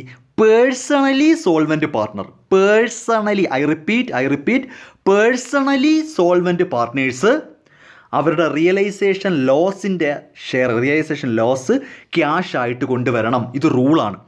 Garner versus Murray principle അനുസരിച്ച് പേഴ്സണലി അല്ലെങ്കിൽ പ്രൈവറ്റ്ലി സോൾവെൻ്റ് പാർട്ട്നേഴ്സ് അവരുടെ റിയലൈസേഷൻ ലോസ് എത്രയാണോ ആ എമൗണ്ട് ക്യാഷ് ആയിട്ട് ബിസിനസ്സിലേക്ക് കൊണ്ടുവരണം എന്നൊരു റൂളുണ്ട്. മനസ്സിലാവുന്നുണ്ടോ? അതായത് ഈ 3000, 4500, 3000 റിയലൈസേഷൻ ലോസ്. ഇത് ഗാർണർ വേഴ്സസ് മുറേ പ്രിൻസിപ്പിളാണ് അപ്ലൈ ചെയ്യാൻ പോകുന്നതെന്ന് നമ്മൾ നിജപ്പെടുത്തി കഴിഞ്ഞു. അങ്ങനെയാണെങ്കിൽ ഈ ലോസ് സോൾവെൻ്റ് പാർട്ട്നേഴ്സ് മാത്രം ബിസിനസ്സിലേക്ക് കൊണ്ടുവരണം. അതായത് വീട്ടിൽ പൈസ ഉള്ളവർ, വീട്ടിൽ പണം കിടക്കുന്നവർ, പ്രൈവറ്റ്ലി പൈസ ഉള്ളവർ ഈ എമൗണ്ട് റിയലൈസേഷൻ ലോസിൻ്റെ എമൗണ്ട് ബിസിനസ്സിലേക്ക് ക്യാഷ് ആയിട്ട് കൊണ്ടുവരണം. മിസ്റ്റർ പി 3000 രൂപ കൊണ്ടുവരണം. Wait a minute, mister P 3000 രൂപ കൊണ്ടുവരണം. എവിടുന്ന് കൊണ്ടുവരാൻ? Because he is privately insolvent. Garner versus Murray principle പറയുന്നത് റിയലൈസേഷൻ ലോസ് എത്രയാണോ അത്രയും തുക വീട്ടിൽ നിന്നും, ഐ മീൻ പ്രൈവറ്റ്ലി പ്രോപ്പർട്ടിയിൽ നിന്നാണ് കൊണ്ടുവരേണ്ടത്. അപ്പോൾ പിക്ക് കൊണ്ടുവരാൻ പറ്റില്ല. ഗാർണർ വേഴ്സസ് മുറേ പ്രിൻസിപ്പിൾ അനുസരിച്ച് ഈ റിയലൈസേഷൻ ലോസിൻ്റെ എമൗണ്ട് പിക്ക് ബിസിനസ്സിലേക്ക് കൊണ്ടുവരാൻ പറ്റില്ല. ക്യൂവിന് കൊണ്ടുവരാൻ പറ്റുമോ? ക്യൂവിന് കൊണ്ടുവരാൻ പറ്റുമോ നോക്കാം. ക്യൂവിൻ്റെ കയ്യിൽ ഇഷ്ടം പോലെ പൈസ ഇരിപ്പുണ്ട്. അപ്പോൾ ക്യൂവിന് കൊണ്ടുവരാം. പ്രൈവറ്റ്ലി 4500 രൂപ എടുക്കാനുണ്ട്. 4500 രൂപ കൊണ്ടുവരാൻ പറ്റുമല്ലോ. അപ്പോൾ മിസ്റ്റർ ക്യൂവിന് കൊണ്ടുവരാൻ പറ്റും. മിസ്റ്റർ ക്യൂവിന് ഈ റിയലൈസേഷൻ ലോസ് ക്യാഷായിട്ട് തന്നെ ബിസിനസ്സിലേക്ക് കൊണ്ടുവരാൻ പറ്റും. മിസ്റ്റർ ആറിന് കൊണ്ടുവരാൻ പറ്റുമോ? മിസ്റ്റർ ആറിന് കൊണ്ടുവരാൻ പറ്റുമോ? ആറിന് 1000 രൂപ കൊണ്ടുവരാൻ പറ്റും. ആ 1000 രൂപ കൊണ്ടുവന്നേ പറ്റും. ആ 1000 രൂപ കൊണ്ടു കൊടുത്തേ പറ്റൂ. ഓക്കെ, മിസ്റ്റർ ആറിന് 1000 രൂപ ക്യാഷായിട്ട് കൊണ്ടുവരാൻ പറ്റും. എൻ്റെ ഇതേ ഉള്ളൂ, ഇന്നാ വെച്ചോ എന്ന് പറഞ്ഞ് 1000 രൂപ കൊണ്ടുവരാൻ പറ്റും. അപ്പോൾ ആറിന് ഫുള്ള് പറ്റത്തില്ല, 1000 രൂപ കൊണ്ടുവരാൻ പറ്റും. ഓക്കെ, എസിൻ്റെ അവസ്ഥയോ? എസിൻ്റെ അവസ്ഥയൊക്കെ വളരെ പരിതാപകരമാണ്. എസിൻ്റെ ഇളങ്ങ് ഒന്നുമില്ല, എസിനും കൊണ്ടുവരാൻ പറ്റില്ല. അപ്പോൾ ഗാർണർ വേഴ്സസ് മുറേ പ്രിൻസിപ്പിൾ അനുസരിച്ച് റിയലൈസേഷൻ ലോസിൻ്റെ എമൗണ്ട് ക്യൂവിന് മുഴുവനായിട്ടും കൊണ്ടുവരാം, ആറിന് 1000 രൂപ കൊണ്ടുവരാം. ഓക്കെ, അതവർ കൊണ്ടുവരണം. വരാമെന്ന് പറഞ്ഞാൽ പോരാ, അതവർ കൊണ്ടുവരണം. അതവർ ക്യാഷായിട്ട് കൊണ്ടുവരണം. അതവർ ക്യാഷായിട്ട് കൊണ്ടുവന്നു. ഇതാണ് അടുത്ത ഘട്ടം. ഇതാണ് പാർട്ട്നേഴ്സ് ക്യാപിറ്റൽ അക്കൗണ്ടിൻ്റെ രണ്ടാം ഘട്ടം. റിയലൈസേഷൻ ലോസിൻ്റെ എമൗണ്ട് പാർട്ട്നേഴ്സ് കൊണ്ടുവരണം. പേഴ്സണലി സോൾവൻ്റ് ആയ പാർട്ട്നേഴ്സ് കൊണ്ടുവന്നാൽ മതി. അപ്പോൾ പി കൊണ്ടുവരണ്ട. ക്യൂ കൊണ്ടുവന്നു, ഫുൾ എമൗണ്ടും കൊണ്ടുവരാൻ പറ്റും. ആറിന് ആകെപ്പാടെ കുലുക്കിയിട്ടാൽ കിട്ടുന്നത് 1000 രൂപയാണ്. അത് അയാൾ കൊണ്ടുവന്നു. എസിനും കൊണ്ടുവരാൻ പറ്റില്ല. ഇതാണ് ആ പോസ്റ്റിങ്. ഇത്രയും ഓക്കെയാണ്. അപ്പോൾ നമ്മൾ ഈ പറയുന്ന പോലെ അവരാൽ കഴിയുന്നതൊക്കെ കൊണ്ടുവന്നു. പിള്ളേരെ അവരാൽ കഴിയുന്നതൊക്കെ കൊണ്ടുവന്നു. ഓക്കെ, ഇനി ഞാനൊന്ന് ചോദിക്കുന്നത്, ഇനി പ്രത്യേകിച്ച് നമ്മുടെ ട്രാൻസാക്ഷൻ വലിയ ട്രീറ്റ്മെൻറ്റുകളൊന്നുമില്ല. ഇനി നോക്കേണ്ടുന്നത് മിസ്റ്റർ ആർ ഇൻസോൾവൻ്റ് ആണല്ലയോ. മിസ്റ്റർ ആർ എന്ന് പറയുന്ന ആൾ ഇൻസോൾവൻ്റ് ആണ്. ഞാൻ ഓൾറെഡി പറഞ്ഞു ആറിൻ്റെ ഇൻസോൾവൻസി എത്രയാണെന്ന് ഞാൻ ഓൾറെഡി ഇവിടെ പറഞ്ഞിട്ടുണ്ട്. 4000 രൂപയാണ് ആറിൻ്റെ ഇൻസോൾവൻസി. 4000 രൂപയാണ് ആറിൻ്റെ ഇൻസോൾവൻസി. നമുക്ക് അത് ആദ്യം ഡീൽ ചെയ്യാം. ആ 4000 എങ്ങനെ വന്നു ഞാൻ പറയട്ടെ. 4000 രൂപ ക്യാപിറ്റൽ ബാലൻസ് ഉണ്ട്. 1000 രൂപ അയാൾക്ക് കൊണ്ടുവരാം. അപ്പോൾ 5000 രൂപ ഓക്കെ, കയ്യിൽ 5000 ഉണ്ട്. പക്ഷേ ഇവിടെ 9000 രൂപ നഷ്ടത്തിൽ കിടക്കുവാണ്. അപ്പം 4000 രൂപ മിസ്റ്റർ ആറ് 4000 രൂപ കൊണ്ടുവരില്ല. ഓക്കെയാണേ. ഈ 4000 രൂപ ആര് സഹിക്കണം? ഈ 4000 രൂപ പിയും ക്യൂവും കൂടെ സഹിക്കണം അല്ലേ? ഈ 4000 രൂപ ആര് സഹിക്കണം? പിയും ക്യൂവും കൂടെ സഹിക്കണം. അവിടെയാണ് അടുത്ത ഇൻഫർമേഷൻ. ഇൻസോൾവൻ്റ് പാർട്ട്ണറുടെ ഡെഫിഷ്യൻസി ഷെയർ ചെയ്യണമെങ്കിൽ പാർട്ട്ണറുടെ ക്യാപിറ്റലിന് ആ സമയത്ത് ക്രെഡിറ്റ് ബാലൻസ് ആയിരിക്കണം. അയാളെ വീട്ടിലെ പൈസയൊന്നും നോക്കണ്ട. ഇൻസോൾവൻ്റ് പാർട്ട്ണറുടെ ഡെഫിഷ്യൻസി ഷെയർ ചെയ്യണമെങ്കിൽ, അതിലേക്ക് കൈവെക്കണമെങ്കിൽ ആ സമയത്ത് ആ പറയുന്ന പാർട്ട്നേഴ്സിന് ക്രെഡിറ്റ് ബാലൻസ് ഉണ്ടായിരിക്കണം. ക്രെഡിറ്റ് ബാലൻസ് ഉള്ള പാർട്ട്നേഴ്സ് ക്യാപിറ്റൽ അക്കൗണ്ടിന് മാത്രമേ ഇൻസോൾവൻസി ഷെയർ ചെയ്യാൻ പറ്റൂ. ഞാൻ പറയുന്ന ഒന്നുകൂടെ മനസ്സിലാക്കുക. മിസ്റ്റർ ആറിന് 4000 രൂപ കൊണ്ടുവരാൻ പറ്റില്ല. അപ്പോൾ ഈ 4000 രൂപ ആര് സഹിക്കണം? നമ്മുടെ ഇപ്പോഴത്തെ ഇതുവരെയുള്ള അറിവ് വെച്ച് പിയും ക്യൂവും കൂടെ സഹിക്കണം. P Q. പക്ഷേ അവരുടെ ബിസിനസ്സിനകത്തുള്ള ക്യാപിറ്റലിൽ നിന്നേ സഹിക്കത്തുള്ളൂ. ബിസിനസ്സിനകത്ത് ഇപ്പോൾ എന്ത് ക്യാപിറ്റൽ ബാലൻസ് കിടപ്പുണ്ടോ അതിൽ നിന്ന് മാത്രമേ സാക്രിഫൈസ് ചെയ്യൂ. അപ്പോൾ ക്രെഡിറ്റ് ബാലൻസ് ഉള്ള പാർട്ട്ണർക്ക് മാത്രമേ ഇത് സഹിക്കാൻ പറ്റൂ. ഇത് റൂളാണ്. ഇൻസോൾവൻ്റ് പാർട്ട്ണറുടെ ഡെഫിഷ്യൻസി സഹിക്കുക എന്ന് പറയുന്നത് ക്രെഡിറ്റ് ബാലൻസ് ആ സമയത്ത് ഈ പറയുന്ന ഇൻസോൾവൻസിയുടെ ഡെഫിഷ്യൻസി കണ്ടുപിടിക്കുന്ന സമയത്ത് പാർട്ട്നേഴ്സിൻ്റെ ക്യാപിറ്റൽ അക്കൗണ്ട് ആർക്കൊക്കെയാണോ ക്രെഡിറ്റ് ബാലൻസ് ഉള്ളത് അവർക്ക് മാത്രമേ ഇത് സഹിക്കാൻ പറ്റൂ. അല്ലെങ്കിൽ അവർ മാത്രമേ ഇത് ഏറ്റെടുക്കത്തുള്ളൂ. അതൊരു റൂളാണ്. അങ്ങനെ നോക്കിയാൽ പിക്ക് ക്രെഡിറ്റ് ബാലൻസ് ആണ്. ക്രെഡിറ്റ് 10000 ഡെബിറ്റിൽ 6000 ഉള്ളപ്പം 4000 രൂപ പിയെ സംബന്ധിച്ച് 4000 രൂപ ക്രെഡിറ്റ് ആണ്. ഓക്കെയാണ്, ശരി. ക്യൂവിനെ സംബന്ധിച്ചാണ് പ്രശ്നം. ക്യൂവിൻ്റെ അവസ്ഥ നോക്ക്. ക്യൂവിനിപ്പോൾ 8500 രൂപ ക്രെഡിറ്റ് ഉണ്ട്. 8500 രൂപ ക്രെഡിറ്റ് ഉണ്ട്. പക്ഷേ 9000 രൂപ ഡെബിറ്റാണ്. 9000 രൂപ ഡെബിറ്റാണെന്ന് പറഞ്ഞാൽ അറ്റ് പ്രസൻറ്റ് ക്യൂവിന് ബിസിനസ്സിൽ 500 രൂപ ഡെബിറ്റ് ബാലൻസ് ആണ്. 500 രൂപ ഡെബിറ്റ് ബാലൻസ് ആണ്. മനസ്സിലാവുന്നില്ലേ? ക്യൂവിനിപ്പോൾ നോക്ക് 8500 ക്രെഡിറ്റ്, പക്ഷേ അതാ 9,000 അല്ലേ ഡെബിറ്റ്. അപ്പോൾ ക്യൂ എന്ന് പറയുന്ന ആൾക്ക് ഇപ്പോൾ ഡെബിറ്റ് ബാലൻസ് ആണ് 500. അപ്പോൾ ഈ പറയുന്ന ഇൻസോൾവെൻസി, അതായത് ഈ 6ൻ്റെ 4,000-ഉം എസിൻ്റെ 3,000-ഉം അറ്റ് പ്രസൻറ്റ് ക്രെഡിറ്റ് ബാലൻസ് ഉള്ള പിയുടെ തലയിൽ മാത്രം വരും. ക്യൂ സഹിക്കില്ല. കാര്യം ക്യൂവിന് ഇപ്പോൾ ഡെബിറ്റ് ബാലൻസ് ആണ്. ഡെബിറ്റ് ബാലൻസ് ഉള്ളയാൾ ഇൻസോൾവെൻസി ബെയർ ചെയ്യണ്ട. അപ്പോൾ ഈ പറയുന്ന 6ൻ്റെയും എസിൻ്റെയും ഡെഫിഷ്യൻസി പിയുടെ മാത്രം തലമണ്ടയ്ക്ക് വെച്ച് കൊടുക്കും.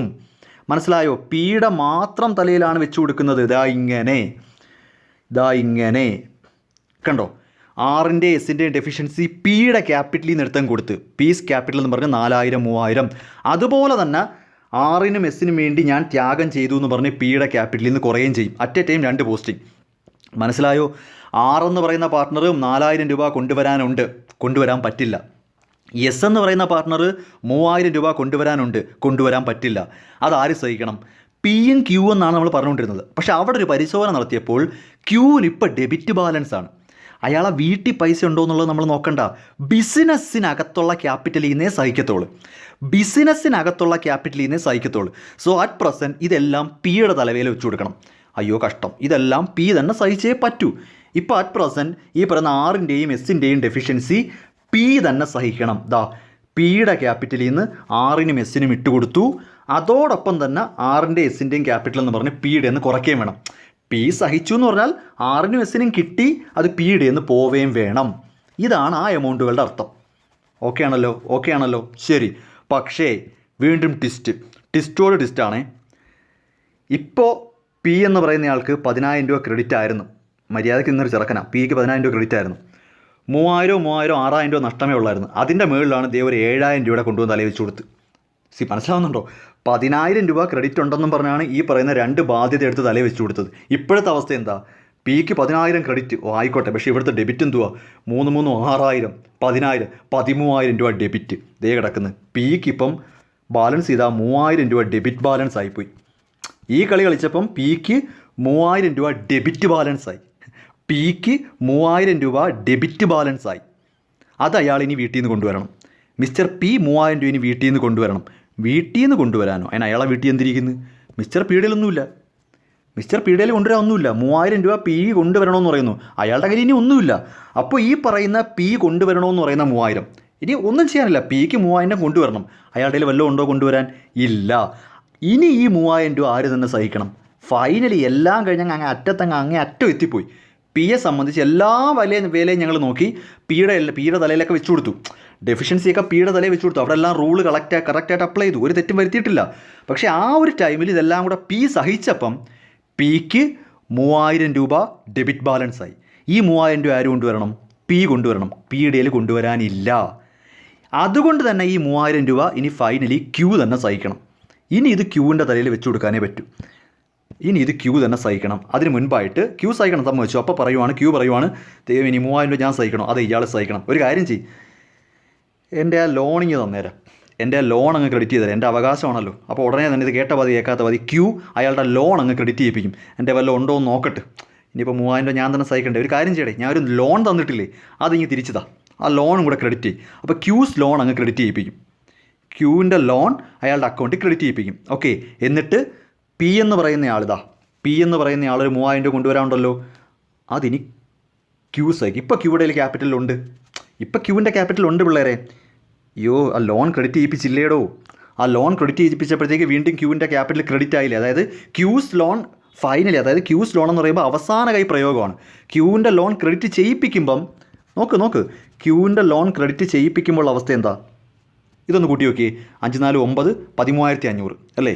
5,000 4,000 9,000 13,500. ഇവിടെ പക്ഷേ 9,000 അല്ലേ ഉള്ളൂ. അപ്പോൾ ക്രെഡിറ്റ് ബാലൻസ് ആണ്. ക്യൂവിന് ഇപ്പോൾ ക്രെഡിറ്റ് ബാലൻസ് ഉണ്ട്. ഓക്കെ. അതുകൊണ്ട് തന്നെ ക്യൂവിൻ്റെ നിന്ന് 3,000 രൂപ പിക്ക് കിട്ടും. പിയുടെ കാര്യം സഹിച്ചു എന്നും പറഞ്ഞാൽ അത് ക്യൂവിൻ്റെ നിന്ന് കുറയുകയും ചെയ്യും. പി എന്ന് പറയുന്ന ആൾ കൊണ്ടുവരാനുള്ള 3,000 രൂപ ഇപ്പോൾ ക്യൂ സഹിക്കും. കുഴപ്പമില്ല, ഞാൻ കൊണ്ടുവന്നങ്ങ് തന്നിരിക്കുന്നു. എന്നാ പിക്ക് 3,000 രൂപ കൊണ്ട് കൊടുത്തു. അതോടൊപ്പം ക്യൂവിൻ്റെ ക്യാപിറ്റലിൽ നിന്ന് 3,000 കുറയുകയും ചെയ്യും. പോട്ട് ഞാൻ സഹിച്ചിരിക്കുന്നു എന്ന രീതിയിൽ ക്യൂ അങ്ങ് സഹിക്കും അവസാനം. ഇത്രയും മനസ്സിലായോ? ഇനി നമ്മളിത് ബാലൻസ് ചെയ്യണം. ഇനി ഈ ക്യാപിറ്റൽ അക്കൗണ്ട് ബാലൻസ് ചെയ്യണം. ക്യാപിറ്റൽ അക്കൗണ്ട് ബാലൻസ് ചെയ്യുമ്പോൾ ഇപ്പോഴത്തെ അവസ്ഥയിൽ പിക്ക് ക്രെഡിറ്റിൽ 13,000 ഡെബിറ്റിൽ 13,000 ക്ലോസ്ഡ്, പിയുടെ അക്കൗണ്ട് ക്ലോസ്ഡ്. ക്യൂവിന് ക്രെഡിറ്റിൽ 448 8,500 5000 13,500 credit balance. അയാൾക്ക് 13,500 രൂപ ക്രെഡിറ്റ് ബാലൻസ്. ഡെബിറ്റിൽ 9,000 12,000. അപ്പോൾ 1,500 രൂപ ഇപ്പോഴും മിസ്റ്റർ ക്യൂവിന് ബിസിനസ് കൊടുക്കാനുണ്ട്. 1,500 രൂപ ഇപ്പോഴും മിസ്റ്റർ ക്യൂവിന് ബിസിനസ്സിൽ നിന്ന് കിട്ടാനുണ്ട്. അത് ബാങ്ക് എന്ന് പറഞ്ഞ് എഴുതും. ഓക്കെ. നെക്സ്റ്റ് 6 ഒന്നും നോക്കണ്ട. 4 1 5 4 9,000 രൂപ ക്രെഡിറ്റ്, 4 5 4 5 9,000 ക്രെഡിറ്റ്, ക്ലോസ്ഡ്. 6ൻ്റെ അക്കൗണ്ട് ക്ലോസ്ഡ്. എസ്സിന് 3,000 6,000 ക്രെഡിറ്റ്, 3,000 6,000 ഡെബിറ്റ്, ക്ലോസ്ഡ്. ഇവർക്കൊന്നും ബാലൻസ് ഇല്ല. ആകെപ്പാട് എന്തെങ്കിലും ഉള്ളത് ക്യൂവിന് മാത്രമാണ്. ഒരു 1,500 രൂപ ബിസിനസ്സിൽ നിന്ന് മേടിച്ചുകൊണ്ട് പോകാം. ഇതാണ് ക്യാപിറ്റൽ അക്കൗണ്ടിൻ്റെ കഥ. ഈ സെയിം സംഭവം തന്നെയാണ് ഈ എഴുതിയിട്ടിരിക്കുന്നത്. ഒരു തെറ്റും വരുത്തിയിട്ടില്ല. ഞാനിത് ഓരോ ഘട്ടമായിട്ട് മുറിച്ച് പറഞ്ഞ് മനസ്സിലാക്കി തന്നതാണ്. ഓക്കെ. ഇങ്ങനെയാണ് ഈ പ്രോബ്ലം വർക്കൗട്ട് ചെയ്തിരിക്കുന്നത്. ഇനി ലാസ്റ്റ് എന്താണ്? ക്യാഷ് അക്കൗണ്ട് കൂടെ വരയ്ക്കണം, അല്ലെങ്കിൽ ബാങ്ക് അക്കൗണ്ട് വരയ്ക്കണം. പെട്ടെന്ന് പറയാം. ആദ്യം ബാലൻസ് ബ്രോഡ് ഓൺ 1000 രൂപ എടുത്ത് എഴുതുന്നു. റിയലൈസേഷൻ ഇതെന്താണെന്ന് അറിയാമോ? അസറ്റ് റിയലൈസ് ചെയ്ത എമൗണ്ട്. ഓക്കെ. ഇത് മറ്റേ ലൈബിലിറ്റി കൊടുത്ത എമൗണ്ടാണ്. ഇത് മറ്റേ എക്സ്പെൻസ് കൊടുത്ത എമൗണ്ട്. ഓക്കെ ആണോ? ഈ 4,500 എന്ന് പറയുന്നത് റിയലൈസേഷൻ ലോസിൻ്റെ ഒരു പോർഷൻ മിസ്റ്റർ ക്യൂ ക്യാഷ് ആയിട്ട് കൊണ്ടുവന്നെന്ന് പറയുന്നുണ്ട്. അതായത് ഇനിയിപ്പോൾ ഇത് കാണിച്ചു തരാമല്ലോ. ഈ എമൗണ്ട്, ഈ 4,500 അതാണ് ഇവിടെ കിട്ടിയെന്ന് പറഞ്ഞ് കാണിച്ചിരിക്കുന്നത്. അതേ കണക്ക് തന്നെയാണ് 1,000 രൂപ മിസ്റ്റർ 6 കൊണ്ടുവന്നിട്ടുണ്ട്. മിസ്റ്റർ 6 1,000 രൂപ കൊണ്ടുവന്നിട്ടുണ്ട്. ഇത് അടക്കുന്ന 1,000 രൂപ. അത് 2 കിട്ടിയെന്ന് കാണിച്ചിരിക്കുന്നത് ഡെബിറ്റിൽ. ഓക്കെ. പിന്നെ ഈ ക്യൂ എന്താണെന്ന് വെച്ച് കഴിഞ്ഞാൽ 1,500 രൂപ ക്യൂവിന് കൊടുത്തു വിട്ടു എന്ന് പറയുന്നുണ്ട് അവസാനം. ഓക്കെ. എഴുതി കൂട്ടുമ്പോൾ 32,500 രൂപയിൽ ക്യാഷ് അക്കൗണ്ട് ടാലിയാകുന്നു. ഇതാണ് നല്ല രസകരമായിട്ട് കുറച്ച് ട്രിക്കിയും ഒരല്പം കോംപ്ലിക്കേഷനുള്ള പ്രോബ്ലം. ഇത് ഞാൻ കുറേ പേര് ഡൗട്ട് ചോദിച്ചുകൊണ്ട് ക്ലിയർ ചെയ്തതാണ്. അപ്പോൾ ഇത്തരം ചോദ്യങ്ങളും ഈ പറയുന്ന ടോപ്പിക്കിലെ മറ്റ് പ്രോബ്ലംസും എല്ലാം നമ്മുടെ കയ്യിൽ അവൈലബിൾ ആണ്. ഉത്തരങ്ങളെല്ലാം നല്ല രീതിയിൽ പഠിപ്പിക്കാൻ നമ്മൾ അവൈലബിൾ ആണ്. സോ ഈ പറയുന്ന സബ്ജക്റ്റ് അഡ്വാൻസ് ഫിനാൻഷ്യൽ അക്കൗണ്ടിങ്ങിലെ ഏതെങ്കിലും സബ്ജക്റ്റിന് അല്ലെങ്കിൽ ഏതെങ്കിലും ടോപ്പിക്ക് നിങ്ങൾക്ക് വേണമെന്നുണ്ടെങ്കിൽ തീർച്ചയായിട്ടും കോൺടാക്റ്റ് ചെയ്യാം. എൻ്റെ കോൺടാക്ട് നമ്പർ ഞാൻ ഇവിടെ കാണിക്കുവാണ്. 9995 177575. ഈ നമ്പറിൽ കോൺടാക്റ്റ് ചെയ്താൽ അക്കൗണ്ടിങ്ങിൻ്റെ തേർഡ് സെം അക്കൗണ്ടിങ്ങിൻ്റെയും ഫിനാൻഷ്യൽ മാനേജ്മെൻറ്റിൻ്റെ എല്ലാം ട്യൂഷനായിട്ട് അവൈലബിൾ ആണ്. വളരെ നല്ല രീതിയിൽ തന്നെ കാര്യങ്ങളെല്ലാം പറഞ്ഞ് കൺവിൻസ് ചെയ്ത് തരും. ഓക്കെ. സോ അപ്പോൾ എന്തെങ്കിലും കാര്യത്തിന് ആവശ്യമുണ്ടെങ്കിൽ ഈ നമ്പറിൽ കോൺടാക്റ്റ് ചെയ്യാം. ഓക്കെ.